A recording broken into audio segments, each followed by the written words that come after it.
Mas Didot, Mbak Nurul, hari ini 1 Mei 2021, Istana Trigona kedatangan tim dari film edukasi Talipati. Ini ada Mas Indra Tirtana. Ini Mas Indra ini sutradara. Periset 5 tahun yang lalu menulis naskah dan sekarang mendahului berbuka puasa. Selamat berbuka puasa. Ya, ya, ya. Nah ini juga di sini ada Mas Linus. Halo. Mas Linus ini asisten sutradara, tapi saya akan minta tambahan pekerjaannya untuk mengkoordinir konten edukasi untuk pembelajaran. Ya kan? Dan ini Mas Wisang, ini anak muda yang coba ingin tahu tentang profesi yang ada di perfilman. Ini magang keras, salah satu dari beberapa kandidat yang gugur di tengah jalan. Nah ini tinggal satu ini. Nah, ini Mas Didot, monggo silahkan dijelaskan apa itu Trigona. Jadi ini rencananya kita di Watulungung kita mau membuka sebuah area budidaya dan edukasi yang baru untuk lebah Trigona. Insya Allah akan kita namakan Istana Trigona Watulungung. Nah, Trigona itu sendiri itu adalah keluarga dari lebah Meliponini atau lebah tanpa sengat. Jadi kalau di Indonesia ini kebetulan kita punya 36 jenis yang udah terdaftar sekarang ya. Dari sekitar lebih dari 500 jenis di seluruh dunia. Dan kelebihan lebah ini dia cuma bisa hidup di wilayah khatulistiwa. Jadi tropis dan subtropis. Nah, karena kita ini di Indonesia alhamdulillah ada di area khatulistiwa, kita diberikan oleh Tuhan ini paling enggak sekarang yang udah terdaftar itu 36 jenis. Walaupun belum sebanyak di Amerika Selatan, karena Amerika Selatan sama Amerika Tengah itu mereka punya lebih dari 300 jenis. Tapi dari 36 jenis yang kita punya di sini, ada beberapa yang cocok kita budidaya, ada yang enggak.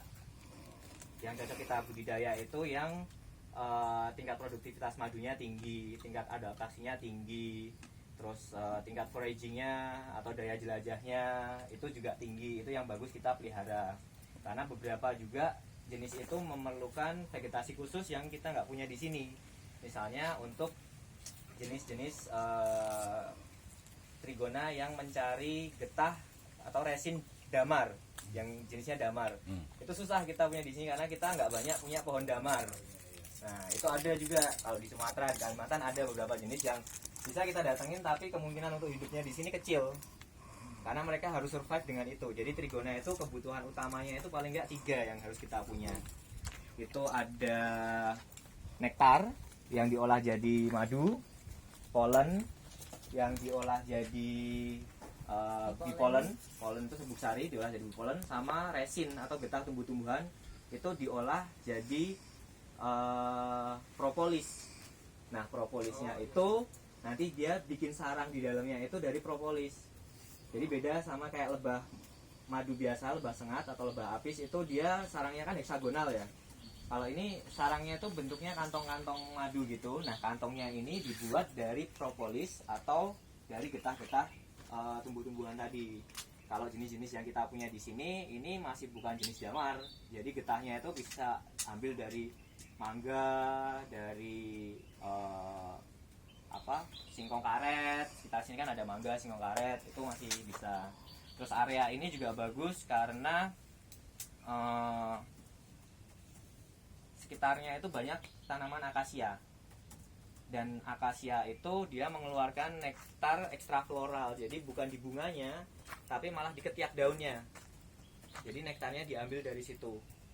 Jadi walaupun nggak ada bunganya, Jadi nggak harus bunga ya? nggak harus bunga. Ada beberapa tumbuhan itu memang ekstra floral atau nektarnya keluar dari ketiak daun.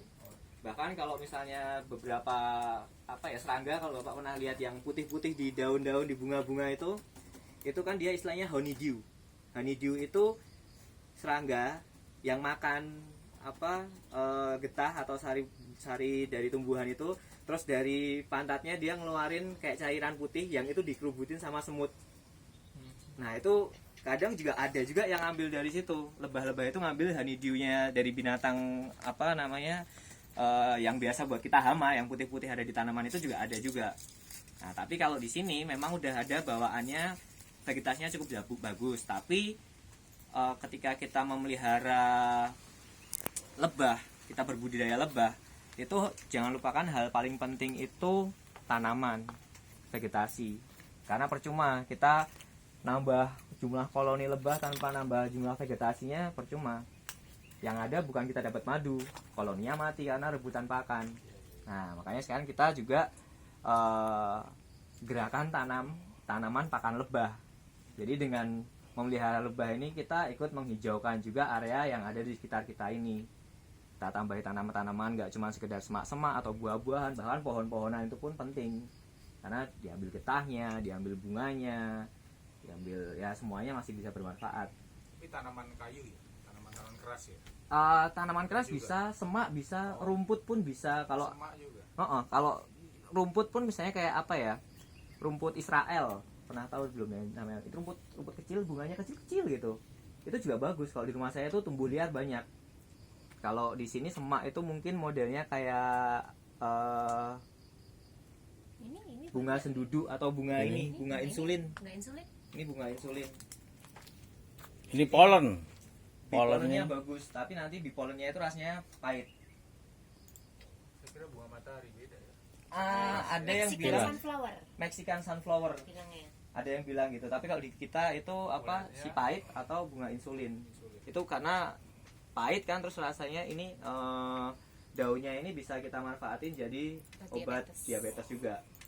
Terus kayak bunga senduduk itu juga bagus, itu juga semak, tumbuh liar. Ada juga yang memang harus kita tanam. Jadi sebenarnya kalau memang nemu area yang bagus itu tinggal kita kelola aja, istilahnya kita tumpang sari aja. Jadi kita dapat hasilnya berupa madu, terus bipolen. Itu bipolen termasuk superfood juga, tapi orang masih belum banyak tahu. Sama propolis, cuman karena propolisnya itu harus kita olah dengan semi lab lah, karena kita harus olah propolis mentah itu jadi propolis cair. Nah, kita sendiri sudah menyiapkan produk-produk yang bisa dibawa pulang dan menyehatkan. Ini madu trigona. Ini bee pollen. Nah, jadi nanti Mas Indra biar sehat nulis skenario ini dibawa pulang supaya film edukasi tali patinya dahsyat. Insulin ini tidak lokal. Madu trigona.